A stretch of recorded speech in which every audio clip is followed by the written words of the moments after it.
Whenever there's a crisis, the media looks for pundits who can weigh in on why things are going badly. Case in point, the current disintegration of Iraq, which has the press giving a platform to a group of commentators critics say has zero credibility.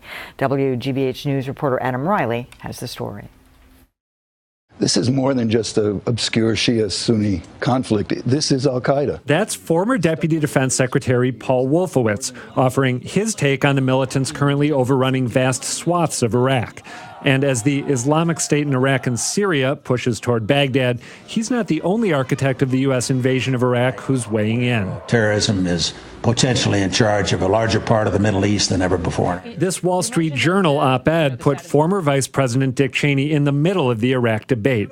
But for critics, the return of people like Cheney and Wolfowitz as elder statesmen is absurd. Once more, banging the drum for intervention and with zero shame. Wrong. About the whole thing. Just wrong. Just dead wrong. And the pushback hasn't just come from the left. You said there was no doubt Saddam Hussein had weapons of mass destruction. You said we would be greeted as liberators. You said the Iraq insurgency was in the last throes. But not everyone thinks that should matter. The Atlantic's Peter Beinart says the current debate will be better if the Hawks explain what went wrong last time. So far, though, let's not even relitigate the past. What do we do now? This is a real crisis. That's not something they're willing to discuss. So is the media giving the neocons a chance to rewrite history? Adam is here to hash it out along with Callie Crossley of WGBH News and Dan Kennedy of Northeastern University. You know, part of this, to me, is a discussion we've had here before, Callie, which is reaching back and getting the same old people out of laziness. Do they think they're going to have some predictable things to say? Do they think they're going to bash the Obama administration? Yeah, but there's sort of the classic reach back. Those were the people that were on during the first go-round and during the Bush administration, and they're sort of normal go-tos, but it's kind of backfiring. Yeah, it is backfiring a bit, I think in large part because people like Wolfowitz and Cheney have no interest in saying, well, in retrospect, we might have done this differently, or maybe we misread such and such a dynamic. I actually happen to agree pretty much 100% with Peter Beinart. I think that this debate, and it's a big debate because, you know, the situation over there is really bad. I think there are legitimate questions about whether the Obama administration has handled it and is handling it correctly. So it's appropriate to have these voices if they are willing to add something to the mix, but they're not doing any critical reflection. And I think, you know, another week of this, and it's going to be time for the media to reach for some people who might have some new insights, might add more to the conversation. I always like a wide range of opinion because I think that's really helpful, and particularly in times like these where there are going to be different points of view about what action should be taken. But to have these people on without every other sentence reminding people the context in which they come from is not journalistic. So if Wolfowitz is going to sit there, you need to be reminding people, you know, you said, I can't believe Megyn Kelly is the only person to say to Dick Cheney, by the way, you said 1, 2, 3. Now, Chris Cuomo did do something similar with Wolfowitz on CNN. So some people have done it, not everyone. And it's not an accusatory thing in that. So I know it's coming off like I'm saying that, but I mean that in the discussion and the next sentence they come up with say, well, you know, Paul, you said, but it should be the thread of the conversation so that we never forget exactly what they said that was flat out wrong.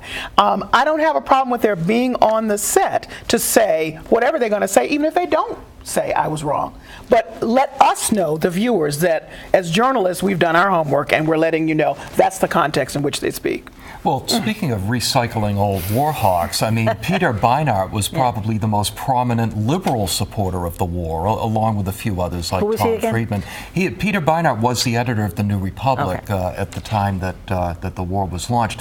You know, this was simply put the greatest disaster in American foreign policy in history.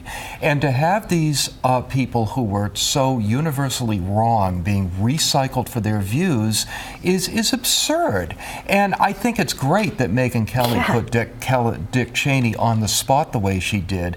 And more of these people ought to be put on the spot.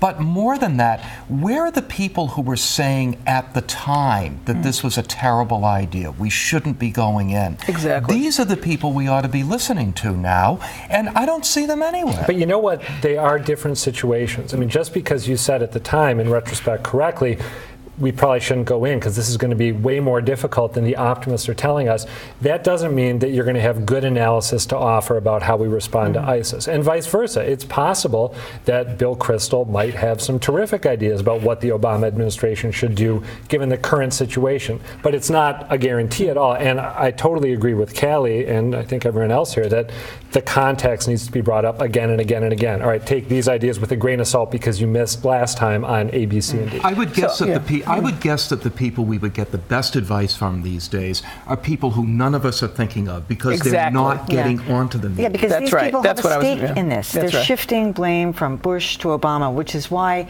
it was really interesting what Megyn did the other night. I'm sure both Cheneys, Liz and Dick Cheney, the daughter of Liz, thought that they were in friendly territory, going on Fox News. They had written that ridiculous op-ed, already shifting the blame. Megyn really put their feet to the fire. I'm sure they thought, it was just going to be just softball questions because it was Fox News. And even with that, they never acknowledged what she was saying. Sort of just, I know. I'll just keep talking as though you didn't say anything. Yeah. But I give her the credit for putting them in the context, which is the point. And to your point, there are so many people who have expertise in this arena that never got to a platform. And if we would do a little homework, we could find some of those people. And I'd be interested to see what they have to say. The last thing I want to say is it annoys the I don't know what out of me, that people are saying, they should be doing this, they should be doing this. And then you say, okay, well, what would you do? Well, I don't know, I'm not sure.